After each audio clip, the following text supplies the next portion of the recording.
व्याप्तं येन चराचरं तस्मै श्री गुरुवे नमः।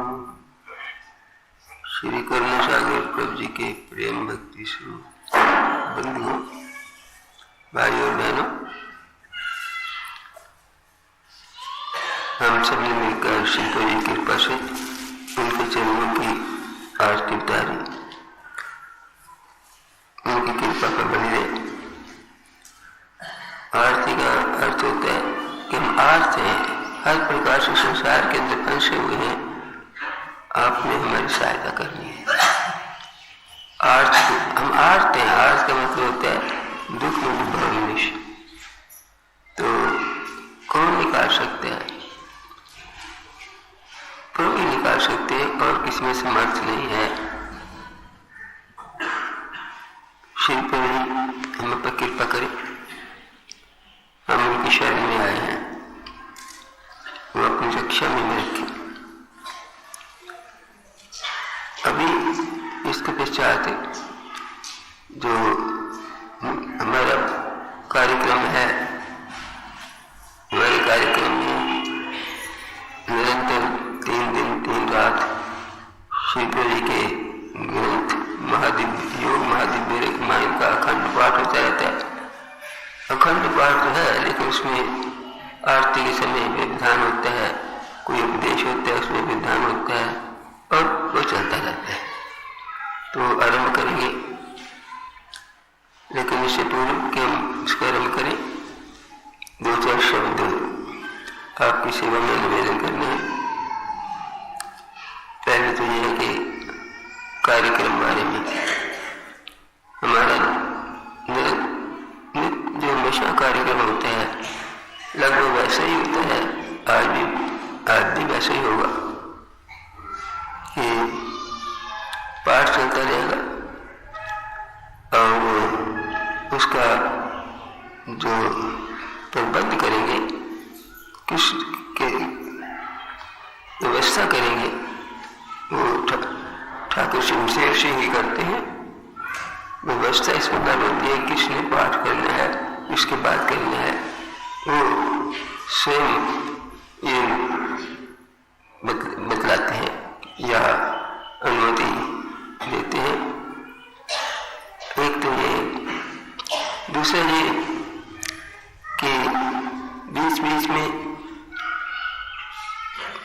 उपदेश भी होते हैं। 2 या जैसे वो व्यवस्था से होते हैं, तो जिनको वो प्रार्थना करें वो आकर प्रभु के बारे में, योग के बारे में विचार भी देंगे और हम उसे लाभ उठाएंगे। परंतु महान भाव से ये प्रार्थना है कि जो भी कोई आएंगे वो सीमित ही अपने विचार प्रकट करेंगे।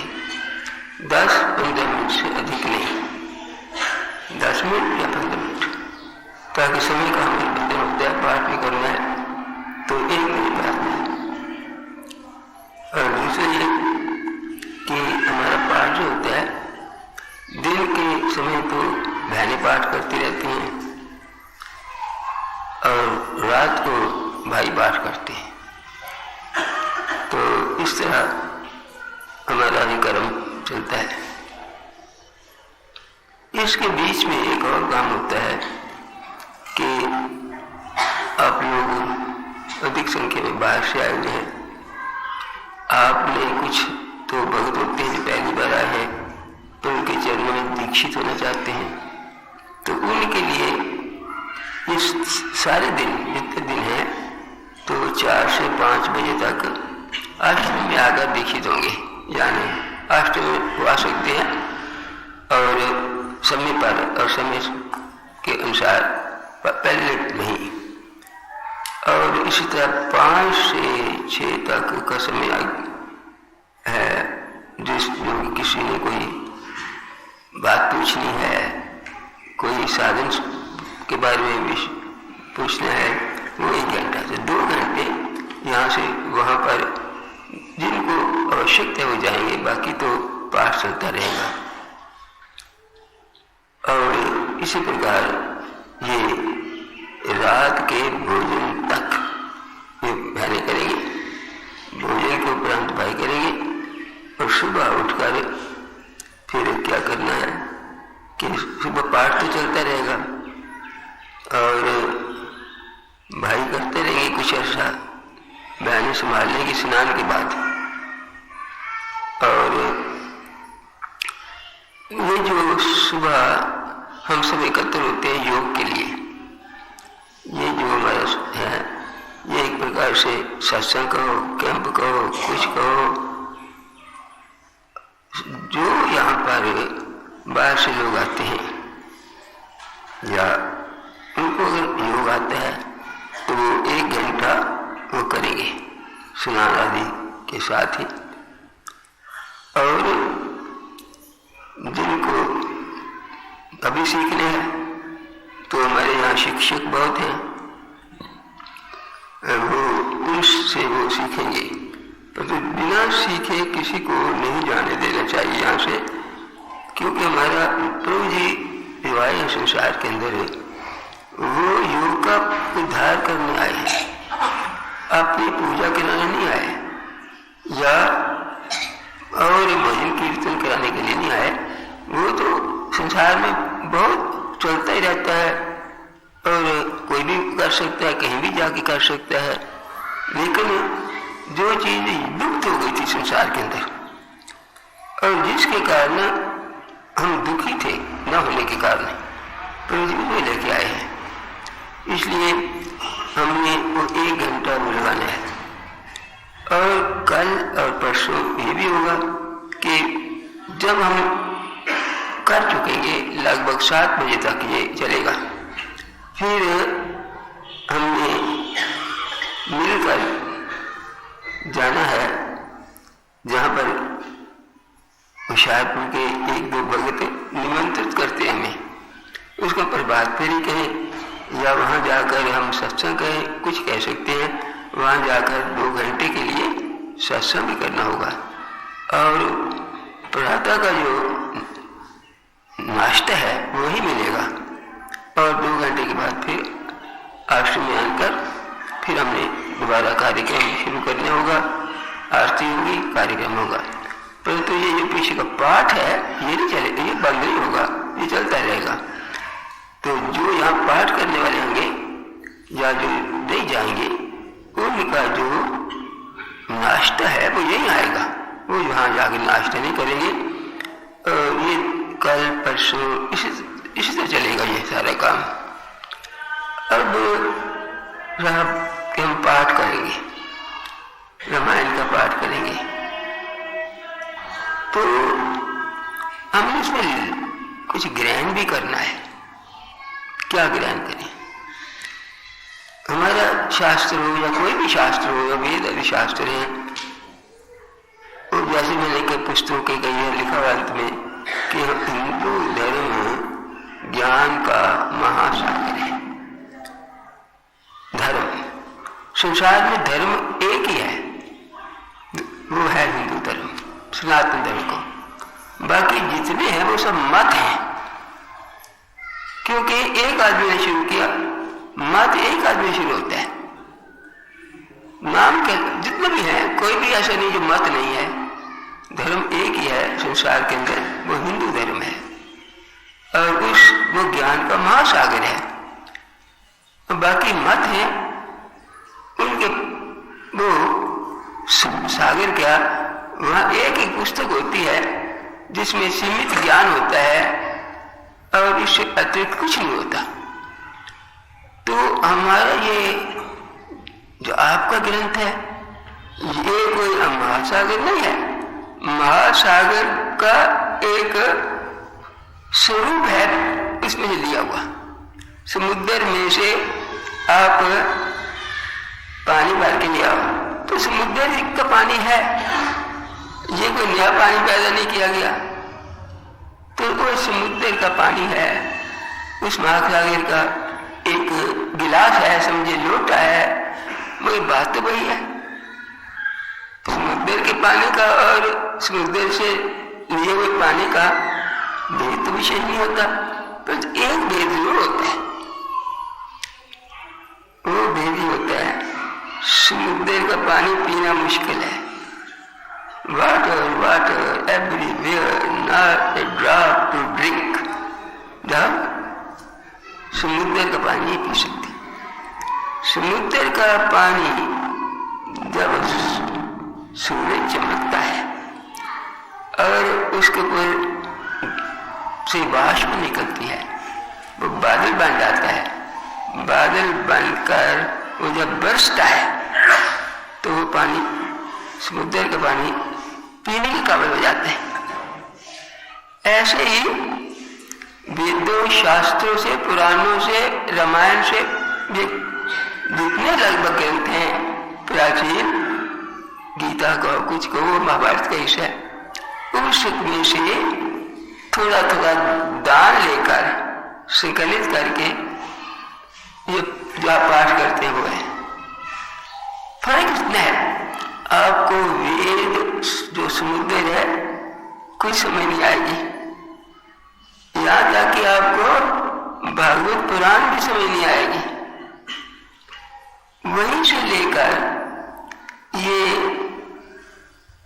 कैसे होता है, शास्त्र लिखा है कि शास्त्र समुद्र है, गुरु मुख बादल है, वहीं से लेकर बरसता है और ये वो इसे मीठा लगता है। आप पढ़ते हैं, बच्चा भी पढ़ता है, समुद्र का पानी बच्चा पी सकता है, बड़ा पी सकता है, स्त्री पी सकती है, लेकिन उसका पानी तो कोई भी नहीं पी सकता। आप देख लें। इसलिए आपको जो प्रयोजन है, ये सरल भाषा में सरल विचार सब कुछ है, वो वही सरल करके दिए हैं वेद शास्त्र ज्ञान। और इसलिए वो समुद्र का ज्ञान है, धर्म का ज्ञान है, तो महासागर के लिए वह ज्ञान है। अब ये कौन लेता है कौन नहीं लेता, गुरु कौन नहीं, ये कोई भगवान होते हैं जो कि समय के अनुसार सब कुछ करते हैं। प्रभु जी आए, उन्होंने जो कुछ किया तो हमने उसका पाठ करना है। अब बारिश बरसता है तो सारा पानी तो पी लेते हैं, थोड़ा सा इकट्ठा करके ले लेते हैं, चश्मा आता है उसी में से थोड़ा सा पानी मिल जाता है। तो जब हम शास्त्र पढ़ते हैं, पाठ करते हैं, तो उसमें से कुछ ग्रहण करना होता है। अब हम इसमें से क्या ग्रहण करके जाएंगे? बहुत बातें आप कुछ भी ग्रहण कर सकते हैं। सारी हम बारिश बरसती है, कहीं से भी पानी ले सकते हैं, इतने सच में है जो बादलों के पानी से निकले कोई भी पी सकते हैं। तो कोई ना कोई पीना है, सारा थोड़े पी लेंगे। अब इसमें आज हम क्या लेके जाएं? मेरे विचार में एक चीज अवश्य ले। मैं समझता इस ग्रंथ का अगर एक शब्द में हम कहें क्या है, हमारे लिए शिक्षा, जो योग का ग्रंथ है, इसलिए हमें उसमें से वो चीज लेनी चाहिए जो योग की हमारे काम आए। और उसके लिए शब्द वहां एक है कि हमारा जीवन योगानुकूल होना चाहिए। ये योगानुकूल शब्द भी शास्त्रों से लिया हुआ इसमें कोई एक शब्द नहीं जो कि लेखक ने अपने तरफ से लिया है, सब शास्त्रों के शब्द हैं, पुराने लिए हैं। और योगानुकूल शब्द भी आपको शास्त्र में मिलेगा कि हमारा जीवन योगानुकूल होना चाहिए। अब आप पढ़ेंगे तो खुद ढूंढें कि वो वहां क्या लिखा है, योगानुकूल जीवन के लक्षण क्या है। परंतु संक्षेप में अगर हम कहें तो योग है हठ योग और राजयोग।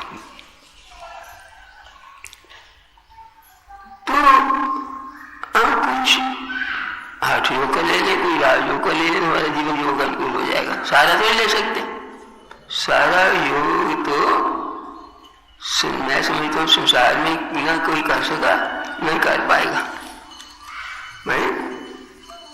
उसमें अगर आपका झूठ है तो योग दर्शन का सिद्धिपात देख लो, जो कि संयम अर्थात शादी के बाद होता है। मैं जैसे प्रभु जी ऊपर से यही तो लेके आए, नीति दोस्ती तो हम भी कर लेते हैं, वो और कुछ भी ले जाए। जब हरिद्वार में थे तो क्या हुआ, बैठे हैं, घर वाले पहुंच गए, पूछ रहे थे। जब बात छिड़ी तो घर वाले ने कुछ पहचान लिया और प्रॉब्लम में तो अंतर्यामी थे। पता नहीं उस समय चाहे योगी हो वह भी संसार के प्रेम की झलक उसके ऊपर पड़ जाती है। और ये ना देखो, शायद इसलिए कि हमारे मुख पर लोग देख न ले, वो हमारी आंख से आंसू न निकलते देखने लोग हो गए, अपना आप छिपा लिया, हवा हो गए। शायद इसलिए हम तो जानते, परंतु अनुमान है कि वो जो अपने को अदृश्य कर लिया उस समय, जो रामायण में लिखा हुआ है, हो सकता है यही भाव मर्यादा है।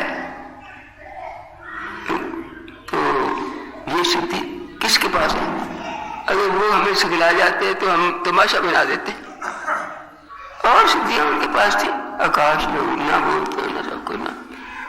सिद्धि पाद के अंदर जितनी सिद्धियां हैं वो जो पूर्ण योगी होता है उसको सब होती हैं, परंतु वो संसार के लोग इसके अधिकारी नहीं है। हम तो इतने अधिकारी हैं कि नीति कर ले, बमन कर ले और कुछ आसन कर ले, बस। इससे अधिकारी हम नहीं है। हमें लगे उड़ना सिखा दे तो हम तमाशा बना दें। इसलिए कहते हैं जब लाहौर में स्वामी जी ब्रह्म जी आए तो उस समय हिंदुस्तान का इतने शहर थे ना अंग्रेजों के जमाने में, और नॉर्थ इंडिया में सबसे प्रसिद्ध लाहौर ही था।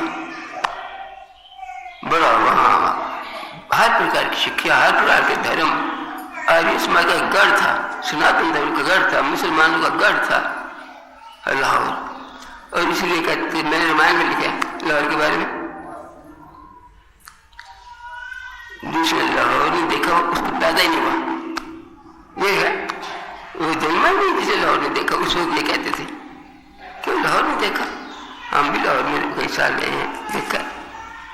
तो प्रभु जी जब लाहौर में आए, एक आश्रम उन्होंने छठे में बनाया अमृतसर के अंदर, दूसरा बनाया ऋषिकेश में, और क्या कि हम तो पंजाब अमृतसर में लेने, पंजाब का योगड़ है, लाहौर है, लाहौर में भी गएंगे। तो लाहौर में उन्होंने नहीं बनाया, बिल्डिंग नहीं बनाई। पता था कि लाहौर है तो है नहीं, हमारे लोगों के पास किराए के मकान पर चलते थे और प्रभु जी प्रचार करते थे। हम खुद प्रचार करते थे, भक्ति का नहीं, योग के साधनों का।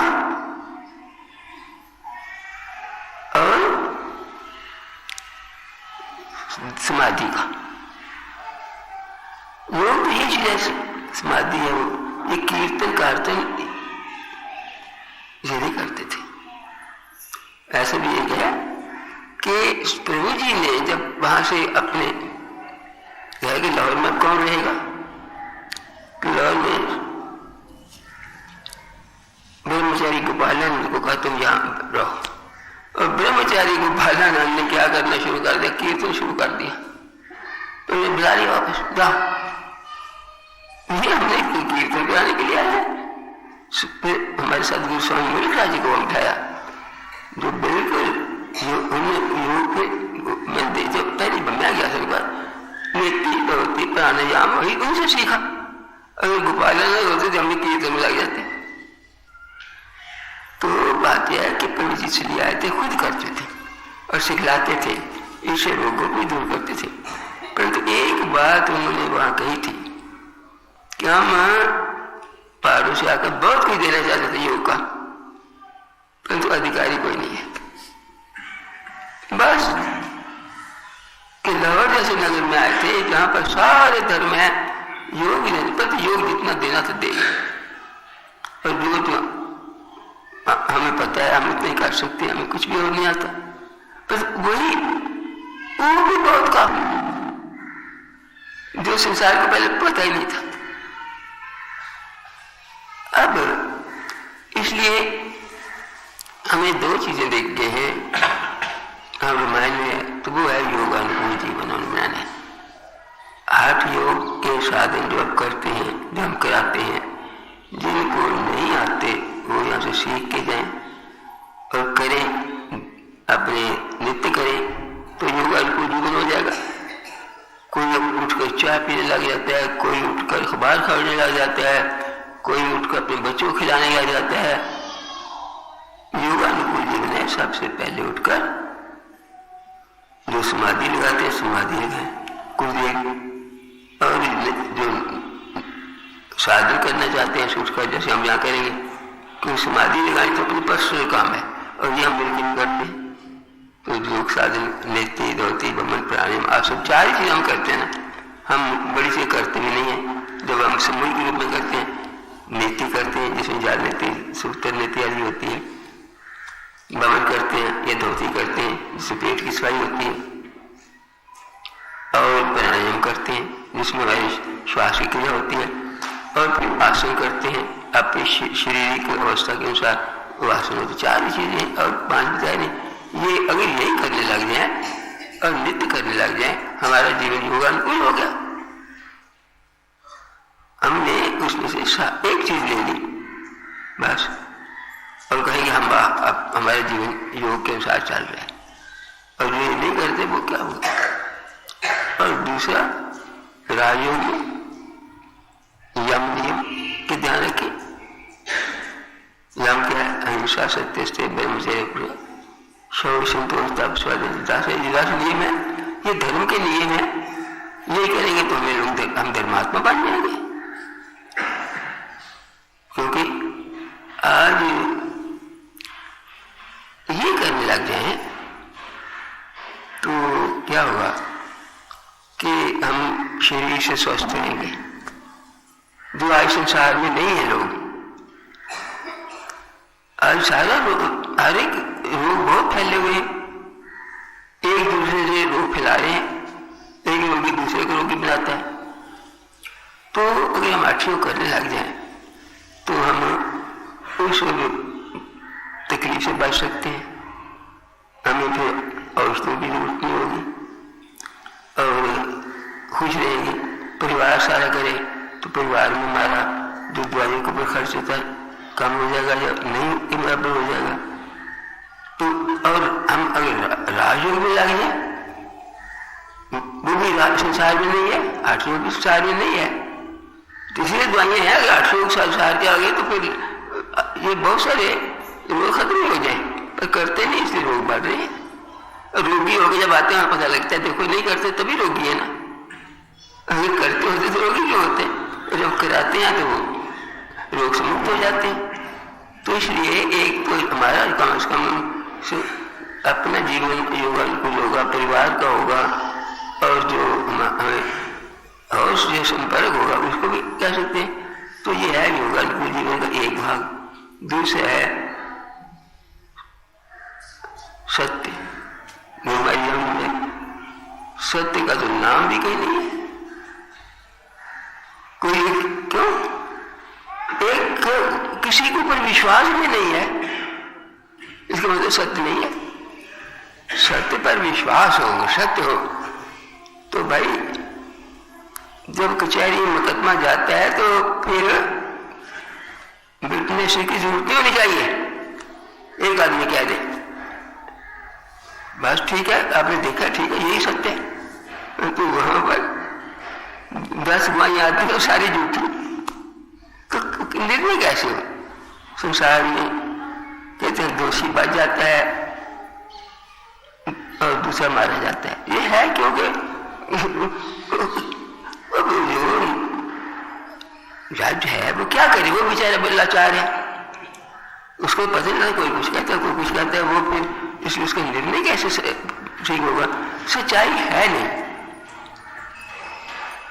हमारे देश का नारा तो है सत्य में बजाए थे, ले तो लिया कि देखो हमारा देश आजाद है, हम वेदों पर विश्वास करते हैं। उपनिषद का ही वाक्य सत्य में जाए थे, मैं अवतारा बना दिया, एक मास तिरंगा बन गया, इंदारा बन गया, बस हमें क्या परवाह है, और सारा कुछ देरी हो गया, कोई सत्य नहीं। तो अगर हम यही ले लें और यमनी पर चले तब हमारे जीवन के अनुकूल है। नहीं तो स्वस्थ तो रहेंगे आप योग से, लेकिन मन में अगर मन सत्य से जो है खिला रहता है और जोर से मुरझाया रहता है, तो मन मुरझा जाए तो शरीर खुद ही मुरझा जाएगा। तो ये हमने अपने पुस्तक से लेना है कि हम योगानुकूल जीवन में, तो 2-4 शब्दों में कह दिया, वहाँ पर पढ़ेंगे योगानुकूल जीवन के लक्षण मिलेंगे क्या है, और लक्षण मैंने थोड़े लिखे, वो शास्त्रों के जो है, ये तो सेकंड हैंड नॉलेज है, ये उसमें है, फर्स्ट हैंड नॉलेज तो है ग्रंथों में, परंतु कुछ तक हम पहुँच नहीं सकते। मैंने नकल मारी है, आप नकल को पढ़ लें, वही नकल पढ़ते हैं, खूब पढ़े, और ये है उसमें। अब उसी ग्रंथ का हम पाठ करने जा रहे हैं, तो करवाएंगे तो अपने शमशेर सिंह जी, लेकिन पहले मदन जी हमें इसको सहगान करा के आरम्भ कराएंगे। और एक बात और है कि आज दैनिक क्रम होता है, वो रहता है कि हम उपदेश होते रहते हैं आखिर तक बीच बीच में, लेकिन 1 घंटा आसनों का भी होता है। मदन जी निर्मल सिंह जी क्या करते हैं, वो अब आज नहीं आएंगे, कल आएंगे, तो आज ये उन्हीं के साथी हैं। निर्मल सिंह कहते हैं मदन जी ने मुझे आश्रम में लाया था, और सच भी है, पहले ये आए थे, इन्हें वही लाया था। तो ये बहुत योग का यहाँ प्रचार कर रहे हैं, बाहर भी करते हैं।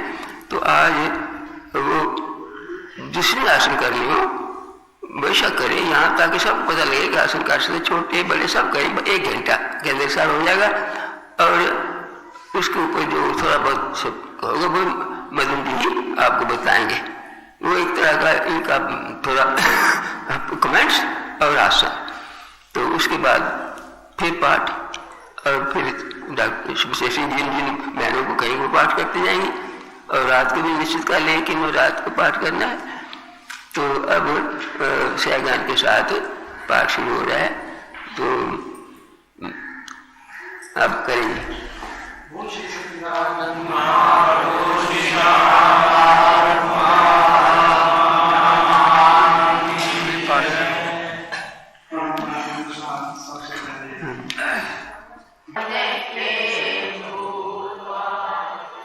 Rama